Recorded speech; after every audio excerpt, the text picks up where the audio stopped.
Cette émission est une production de la télévision régionale des Moulins.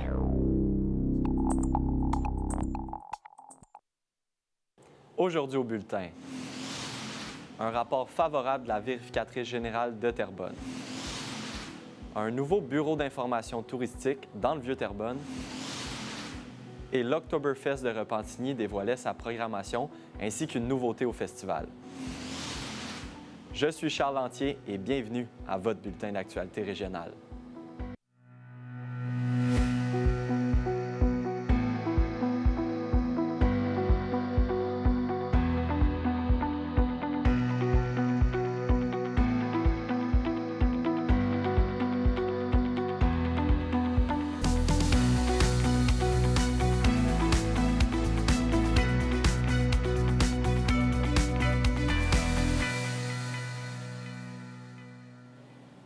Bonjour, Mesdames, Messieurs. C'est la semaine dernière que le bureau du vérificateur général de la Ville de Terrebonne dévoilait son plus récent rapport. Ce qui retenait l'attention, c'était surtout le bilan qu'on établissait quant aux festivités du 350e de la Ville. J'ai pu m'entretenir avec la vérificatrice générale à cet égard. On écoute le topo. On voulait évaluer s'il y avait des mesures en place pour bien planifier et suivre les festivités du 350e et s'il y avait des contrôles aussi en place pour s'assurer que les fonds qu'on donnait là, pour les festivités étaient utilisés aux fins prévues. Dans le fond, ce qu'on a constaté, c'est qu'il y a eu des efforts importants qui ont été déployés par la Ville et par les organismes et divers partenaires pour assurer le succès des festivités. Il y a eu une organisation transversale qui a été effectuée pour coordonner l'ensemble des intervenants. Ils étaient plusieurs pour les festivités. Somme toute, les activités et la gestion ont été bien planifiées, bien suivies. Plusieurs mesures pertinentes là, qui vont être conservées au fil du temps, que ce soit pour la gestion de la programmation courante de la Ville ou pour les prochains grands événements qui auront lieu à la Ville. Ce qu'on a constaté, c'est que de 2020 à 2024, du début de la planification des festivités jusqu'à la fin, jusqu'à aujourd'hui, il était budgété en fait 6,8 millions. Ça comprenait les coûts pour la Ville et également les subventions qui étaient données, par exemple, à la Corporation des festivités du 350e. Les coûts réels pour la même période sont de 6,4 millions. Donc, dans le fond, on constate qu'on dégage environ là, une économie de 400 000 $. Essentiellement, je pourrais vous dire qu'on a une belle ouverture de la gestion et aussi du conseil municipal face aux recommandations qu'on émet. C'est un atout important pour l'ensemble de nos travaux, leur adhésion à vouloir s'améliorer et à mettre en place les recommandations qu'on fait. Toujours du côté de Terrebonne, plusieurs activités en lien avec l'histoire et le patrimoine de la Ville seront offertes au courant de l'été. Et pour l'occasion, nous recevons Cassandra Smith, qui est directrice générale de patrimoine et histoire Terrebonne. Bonjour à vous. Bonjour, Charles. Parlez-moi un peu tout d'abord de l'activité Cyclopousse qui est offerte non loin de l'île des Moulins. Alors, pour une deuxième année, c'est une activité qui va être offerte gratuitement au public. Alors, elle est offerte du mercredi au dimanche, à l'exception de quelques périodes là, que vous pourrez voir sur notre site Web, étant donné quelques installations, notamment celle de la Saint-Jean-Baptiste. Donc, on interrompt temporairement le service à cette occasion. Mais autrement, vous pourrez prendre les départs tout près de l'entrée de l'île des Moulins. Donc, ce sont des balades d'environ une vingtaine de minutes qui ont une teneur historique et patrimoniale. Donc, nos guides vous expliquent là, les commencements de Terrebonne, ils vous expliquent aussi certains bâtiments là, que vous voyez. Puis c'est une activité qui fonctionne très, très bien, qui est très appréciée. Il n'y a pas besoin de réservation non plus pour faire l'activité. Simplement vous rendre, vous allez voir un beau panneau qui vous indique l'heure du prochain départ si jamais le cyclopousse est déjà en circulation. Donc, c'est une très belle activité là, qu'on offre en partenariat avec la Ville de Terrebonne et la Caisse des Jardins de Terrebonne, là, qu'on tient à remercier justement pour nous permettre de pouvoir offrir l'activité. De ce que je comprends, il y a quelqu'un vraiment qui communique des informations, des faits historiques avec les gens, là, vraiment un guide qui conduit le cyclopousse, c'est ça? Exactement. Donc, ce sont nos guides auxiliaires de recherche qui font les visites guidées. Donc, ils sont formés pour offrir un contenu historique qui est offert tout le long de l'activité. Également, si jamais on a des personnes malentendantes, nous avons un guide que les personnes peuvent lire, en fait, pour pouvoir tout de même faire le circuit. Donc, on passe dans l'île des Moulins, puis ensuite, on va dans les rues du Vieux-Terrebonne. Mais c'est vraiment, ce n'est pas un service de vélo-taxi, c'est vraiment une activité historique et patrimoniale, donc le cyclopousse. On parle d'une durée de combien de temps pour le tour là, en cyclopousse environ? Donc, c'est environ une vingtaine de minutes. Puis, évidemment, à la fin, si les gens ont des questions, nos guides prennent le temps d'y répondre. Donc, ça peut aller jusqu'à 25-30 minutes selon l'intérêt des gens pour le parcours qu'ils vont venir de faire. Parfait. Puis, au niveau du coût, ça ressemble à quoi? C'est gratuit, Okay. en fait. Donc, c'est pour ça qu'on est content d'avoir des partenaires. Ça nous permet, justement, encore une fois, pour une deuxième année, d'offrir l'activité gratuitement. Donc, gênez-vous pas pour embarquer, prendre les départs. C'est très intéressant. Puis, c'est 2 passagers à la fois, dans le fond, avec notre vélo à assistance électrique. J'aimerais qu'on enchaîne en parlant de la nouvelle formule pour les visites guidées. Vous allez pouvoir m'en parler un peu plus. Oui, alors c'est une activité qui est offerte depuis vraiment plusieurs années, nos vendredis découvertes qui sont très, très populaires. Et puis, au fil des ans, on s'est rendu compte que les gens avaient tendance à visiter, à faire la visite de l'église avec le cimetière qui est en dessous de l'église, en premier lieu, alors qu'il y avait aussi l'autre portion qui était le manoir, qu'on offrait en visite guidée. Mais puisque le cimetière, ça avait un petit cachet un peu plus mystérieux, les gens s'inscrivaient à cela en disant « Ah, bien, avoir su, j'aurais fait la visite du manoir. » Donc, ce qu'on a décidé de faire cette année, c'est de revoir complètement la formule pour faire, dans le fond, une pierre deux coups. Donc, à ce moment-là, on est avec la nouvelle formule là, qui est de la vie de château à la poussière de la tombe. Donc, on va vraiment commencer par le manoir, dans le fond, de Mme Raymond Masson, qui est le Collège Saint-Sacrement, en fait. Donc, on va dans la portion historique et ensuite, on se déplace jusqu'à l'église Saint-Louis. Et ce qu'il y a de particulier dans cette visite guidée-là, puis qui plaît vraiment aux gens, c'est que c'est pas juste une visite guidée là, comme on en fait habituellement avec un guide qui parle. Il y a des scénettes, dans le fond, avec des gens qui sont costumés. Donc, on a une Madame Masson et son fils, Louis-François Rodrigue Masson, qui interviennent à quelques moments dans le parcours pour nous faire une scénette historique.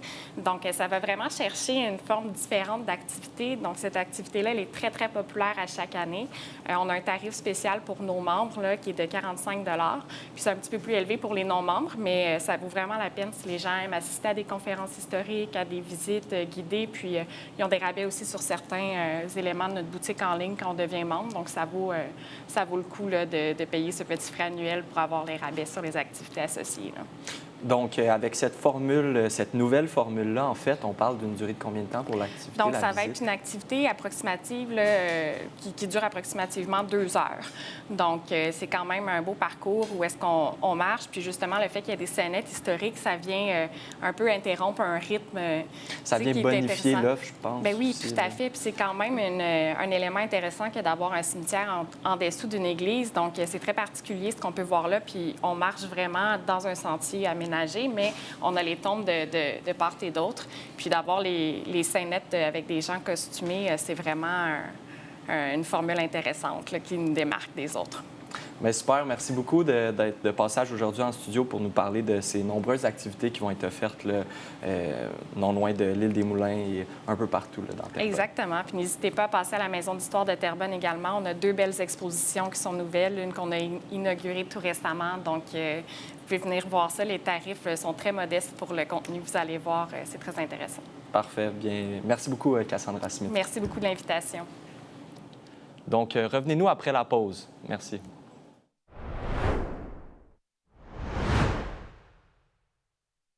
Les productions vidéo Don Quichotte. Une vidéo pour votre entreprise. Un studio tout équipé, spécialisé. Vos valeurs, votre organisme.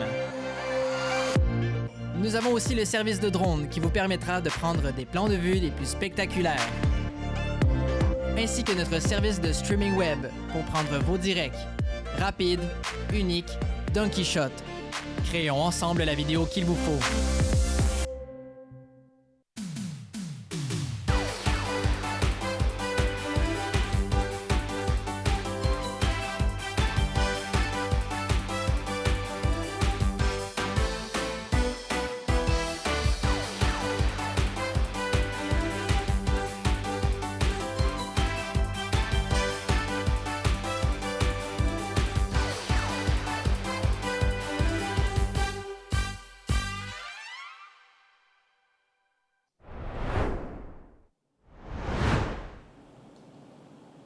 Mercredi avait lieu le dévoilement du tout nouvel emplacement du Bureau d'information touristique de la MRC Les Moulins. Le nouveau bureau situé au coin de la rue Saint-Pierre et Sainte-Marie permettra d'être au cœur du Vieux-Terrebonne. On écoute le reportage. Bien, écoutez, aujourd'hui, ce qu'on annonce spécifiquement, c'est l'ouverture dans le Vieux-Terrebonne d'un bureau touristique.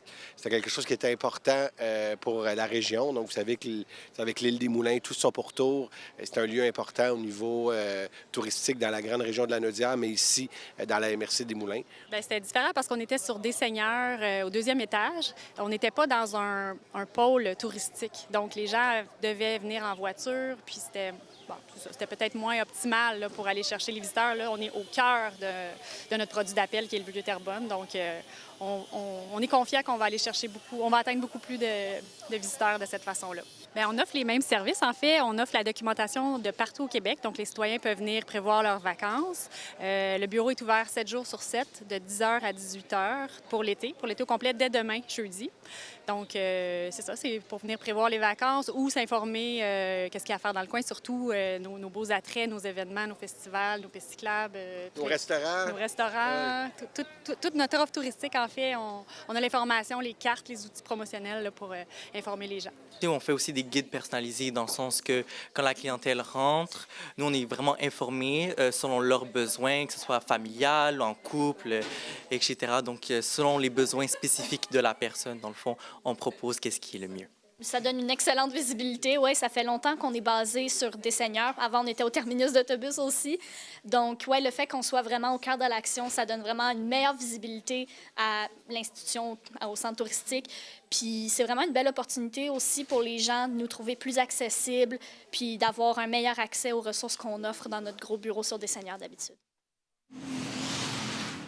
Le 1er juillet approche à grands pas et de nombreuses familles peinent à se loger dans la région de la Naudière. Notre chroniqueuse Maude Ravenel nous en parle et vient nous parler en fait des défis qui affectent les habitants de la Naudière. Bonjour Maude. Bonjour.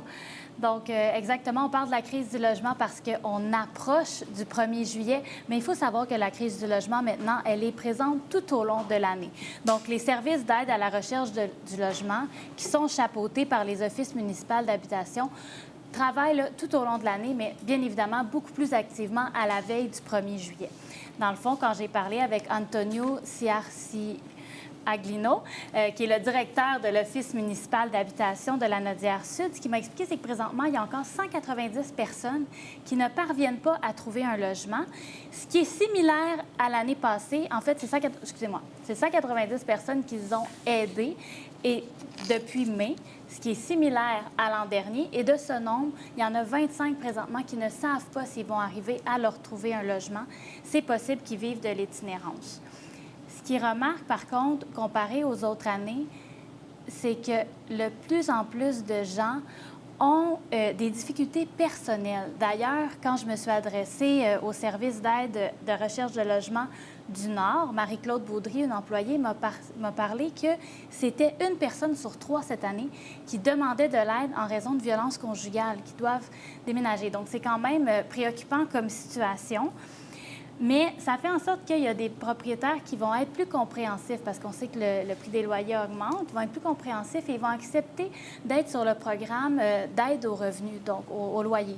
Donc, les gens vont avoir accès à ce programme-là, ce qui va leur permettre de pouvoir payer moins cher leur logement. Puis aussi, eux, ils donnent des subventions aux pères qui sont en difficulté. Donc, Maude, parle-moi du taux d'inoccupation dans la Naudière. En fait, le taux d'occupation, c'est pareil comme dans le reste de la région. On parle de moins de 1... Dans le reste du Québec, c'est moins de 1 des personnes, des logements qui sont vacants.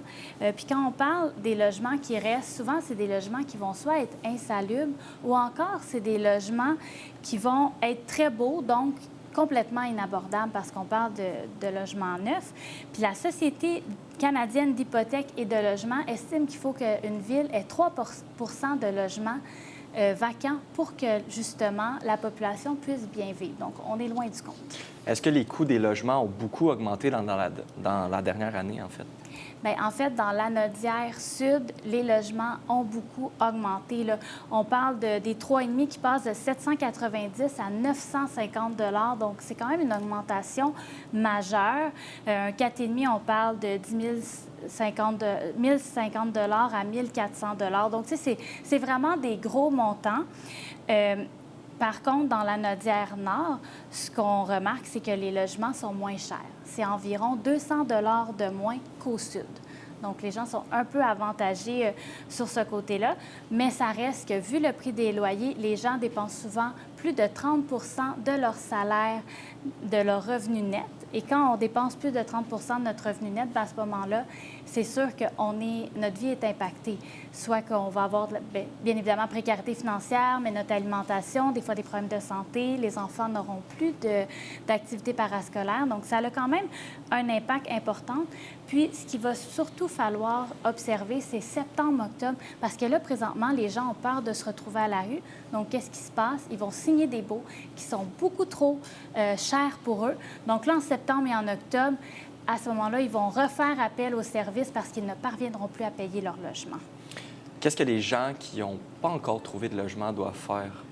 Bien, ceux qui n'ont pas encore trouvé de logement, c'est vraiment important de se tourner vers le service d'aide à la recherche de logement de leur, de leur quartier, dans le fond, soit la Naudière Sud ou la Naudière Nord. Puis vraiment, rendu à ce temps-ci de l'année, c'est le temps de regarder. Est-ce qu'il y a quelqu'un dans la famille qui pourrait nous héberger? Est-ce qu'il y a un ami? Parce que là, on commence à avoir un peu étiré toutes les solutions. En terminant, est-ce qu'il y a plus de logements abordables et sociaux qui vont... des logements sociaux abordables qui verront le jour dans la région, en fait? En fait, dans la région, il est censé avoir 5 nouveaux projets. On ne sait pas encore combien de logements il y aura, mais le FRAPRU estime que c'est environ 1800 logements qu'on aurait besoin sur 5 ans pour répondre aux besoins de la population. Parfait. Merci beaucoup, Maude. Merci. Revenez-nous après la pause pour la chronique Environnement.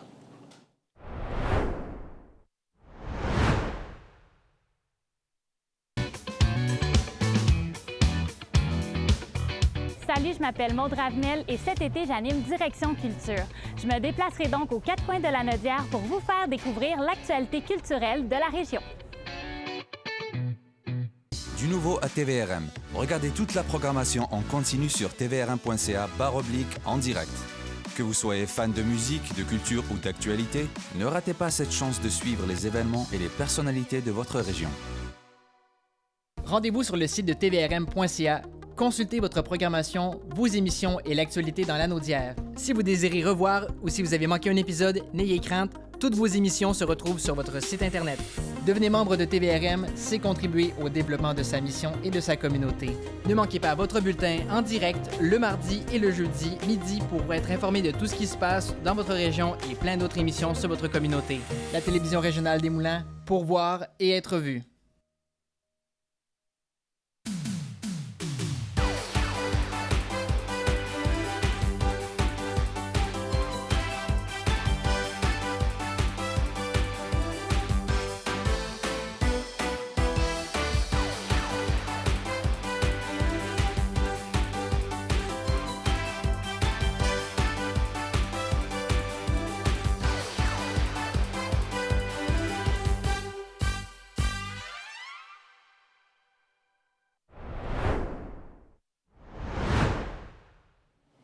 Nous recevons une toute nouvelle chroniqueuse aujourd'hui, Elisabeth Nadeau, pour nous parler d'environnement. Bonjour, Elisabeth. Bonjour, Charles. Premièrement, parle-moi des répercussions de l'interdiction des plastiques à usage unique. Oui, premièrement, un plastique à usage unique, c'est conçu pour être jeté après une seule utilisation. Donc, on parle du principe de consommer, jeter.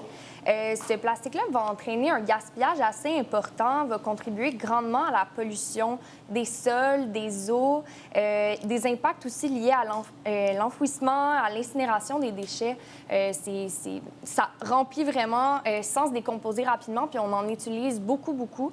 Il faut savoir qu'il pourrait être recyclé, ce plastique-là, mais le marché n'existe pas parce qu'il y a trop d'enjeux. C'est un plastique qui est très peu coûteux à fabriquer, mais très coûteux à détruire ou à recycler. Dû à sa petite taille, sa très basse qualité, il est plus coûteux à recycler, donc il n'y a pas de marché vraiment pour ce produit-là.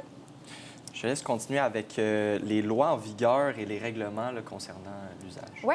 Premièrement, le gouvernement du Canada s'est basé sur 3 critères pour les interdire. Premièrement, la menace qui va constituer pour la faune, la difficulté de recyclage, comme je parlais un peu plus tôt, et il y a aussi une possibilité de les remplacer par des alternatives plus écologiques. Le règlement là, du Canada va interdire la fabrication, l'importation, la vente de 6 grandes catégories de plastique à usage unique. On parle ici des sacs d'emplettes qu'on va retrouver dans la plupart des supermarchés, des ustensiles qui vont être distribués dans plusieurs restaurants, les récipients alimentaires pour emporter, les anneaux pour les emballages de boissons qu'on retrouve autour des canettes, les bâtonnets à mélanger pour le café et bien sûr les pailles qui ont fait beaucoup parler dernièrement.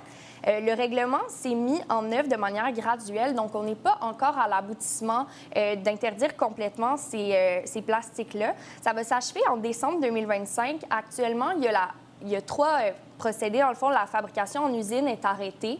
Il y a la vente et la distribution qui est encore actuelle, mais on est vraiment dans une période de transition, puis on les verra plus sur le territoire en décembre 2025. Mais la MRC des Moulins a pris un pas d'avance. Là, en octobre 2022, les maires Guillaume Tremblay, Mathieu Traversy de Mascouche-Terrebonne ont déposé l'avis de motion pour le nouveau règlement encadrant la distribution d'objets à usage unique sur le territoire. Donc, c'est entré en vigueur au printemps 2023, donc ça fait déjà un peu plus d'1 an. Puis, on voit les principaux articles qui ont été interdits dans la municipalité, comme un peu le gouvernement du Canada avait parlé. Donc, les sacs d'emplettes aussi, sacs d'emballage, les ustensiles, les pailles, bâtonnets à mélanger, feuilles alimentaires. Mais on ajoute aussi la vaisselle jetable, donc styromousse, et les récipients alimentaires, les couvercles aussi pour le café. On parle aussi d'éléments de remplacement des différentes options qui se proposent. Oui, effectivement. Donc, je me suis penchée davantage sur 3 items qui font beaucoup plus parler. Donc, les sacs de papier qui ont changé. C'est une adaptation pour nous dans la société, mais il faut parler aussi des impacts négatifs que ça a, parce que oui, on pense qu'on remplace les choses pour que l'environnement soit mieux, mais il y a vraiment... Est-ce qu'on réduit vraiment notre empreinte écologique en utilisant ces items-là comme remplacement. Il faut savoir que les sacs de papier, ça participe beaucoup à la déforestation du monde. Ça utilise beaucoup de ressources, énergie, transport. Il y a des procédés chimiques, mécaniques pour faire le papier. Puis, ça utilise beaucoup d'eau, de produits chimiques, comme j'ai dit, que les sacs en plastique, eux, vont avoir un cycle de vie plus long. On peut les réutiliser, tandis qu'un sac en papier va se détruire facilement dès qu'il y a de l'eau, ça se tient pas très bien. Mais le sac en plastique, lui, il y a des effets importants sur les gaz à effet de serre. Donc là, il faut choisir qu'est-ce qu'on décide d'utiliser, les impacts qu'il va avoir. Ensuite, si on se penche sur les pailles, il n'y a aucune durabilité avec les pailles en carton. Ça devient mou. Donc, c'est impossible de terminer notre boisson. Donc, tu sais, on veut garder quand même une qualité dans ce qu'on consomme.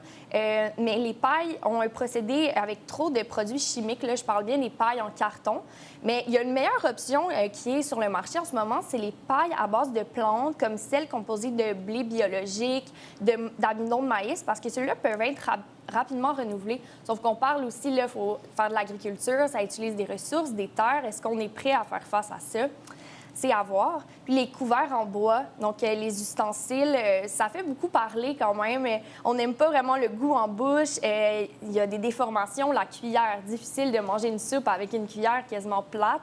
Risque de fissure, humidité. Donc, ici, par contre, il n'y a pas nécessairement d'aspect négatif. Oui, ça utilise le bois, tout ça, sauf qu'il est facilement compostable, c'est rapide, on peut le refaire. Donc, c'est assez un bon choix là-dessus. Je te remercie beaucoup, Elisabeth, pour ton passage aujourd'hui. Ça fait plaisir, merci.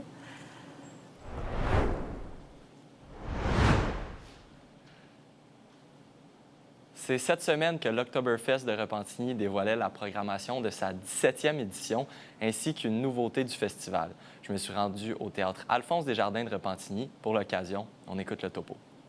L'Oktoberfest, c'est le plus grand rassemblement de bières de microbrasserie sur la rive-nord de Montréal. Donc, on fait partie des plus vieux festivals de bières au Québec. Donc, on est vraiment content d'accueillir une quarantaine de microbrasseries des 4 coins du Québec qui viennent à Repentigny. Donc, les gens, ils viennent à l'Octo pour découvrir les microbrasseries, mais depuis 2 ans, on a introduit d'autres choses que la microbrasserie. Il y a un marché au niveau des spiritueux qui a vraiment évolué dans les dernières années. Fait qu'on vient vraiment présenter les produits alcool québécois à l'Octo, donc la bière, les spiritueux et même aussi des produits au niveau des food trucks, la nourriture. Fait qu'on vient faire on appelle ça du pairing, là, donc entre la nourriture et les alcools, mais aussi dans une ambiance forain. Donc, on a des spectacles de musique, des spectacles d'humour. On a aussi les manèges qui sont présents et aussi tout un aspect familial aussi qui est super important pour nous autres. Écoute, la bière officielle, c'est depuis l'an 1 de l'Oktoberfest. Depuis 17 ans, on a une bière officielle. C'est la première fois en 17 ans et même au Québec qu'il y a une bière officielle, que c'est une bière sans alcool. On est les premiers à l'offrir, on est vraiment contents. C'est dans l'air du temps, le sans alcool. Vraiment, les gens délaissent tranquillement la bière alcoolisée ou sans dire délaisser, mais ils veulent partager avec la bière sans alcool pour être plus, on est plus responsable au niveau de la consommation. Cette année, on s'est dit, on va montrer le pas puis on va présenter cette bière-là. Pour nous, c'est vraiment important, nous étant la plus vieille microbrasserie de la Nodière, d'être avec le plus gros festival de bière de la Nodière. Fait qu'on voulait vraiment faire une bière, puis on voulait faire quoi de spécial cette année. Fait que nous, on a une gauze au thym romarin qui est vraiment une des bières les plus vendues chez nous. Puis on a essayé d'en faire une version sans alcool pour cette année, fait qu'il est vraiment une nouveauté pour un festival de bière. On sait que les bières sans alcool, c'est vraiment une tendance à la hausse, puis qui est là pour rester. Fait qu'on pensait que c'était vraiment tout désigné de faire ça cette année pour l'Octo. C'est une sûre salée. C'est une gauze, des fois on dit une gousse, une gauze, on ne sait pas trop comment le dire. C'est G-O-S-E, fait que c'est une gauze. C'est vraiment une sûre salée, fait que c'est quelque chose de très rafraîchissant, très été. Puis on a mis une touche de thym et de romarin. Là, nos brasseurs ont fait un excellent travail. Comme je te disais, c'est vraiment un produit qui est vraiment croissant chez nous. Fait que de le faire d'une version sans alcool en exclusivité, là, on l'annonce là pour la sortir. Fait que j'ai bien hâte de voir la réponse des consommateurs à ce niveau-là. On a beaucoup de citoyens de la grande région de Montréal qui viennent pour l'Octo, mais qui découvrent les charmes de Repentigny et qui reviennent après pour découvrir les restaurants, nos commerces, nos boutiques. Alors pour nous, c'est vraiment un vecteur de développement économique qui est l'Octo parce que ça attire des dizaines de milliers de gens d'un peu partout dans la grande région de Montréal qui viennent découvrir nos attraits. Et avec l'Octo, c'est dur de repartir avec des mauvais souvenirs de Repentigny. Alors, c'est très agréable comme événement. Parce que les gens sont heureux de voir qu'ils ont un aussi bel événement familial, accessible, à bas coût. Donc, tous peuvent venir en profiter dans un site enchanteur. Alors, c'est un succès à toutes les années. J'ai aucun doute que cette 17e édition va encore être un franc succès à Repentigny. C'est ce qui conclut votre dernier bulletin d'actualité régionale de la saison en studio. Par ailleurs, vous pouvez continuer de nous suivre car tout au long de l'été, je serai sur le terrain afin de réaliser des reportages en lien avec l'actualité d'ici notre retour en studio au mois de septembre. Ces reportages seront d'ailleurs disponibles sur YouTube pendant l'ensemble de la saison estivale. Sur ce, je vous dis à bientôt.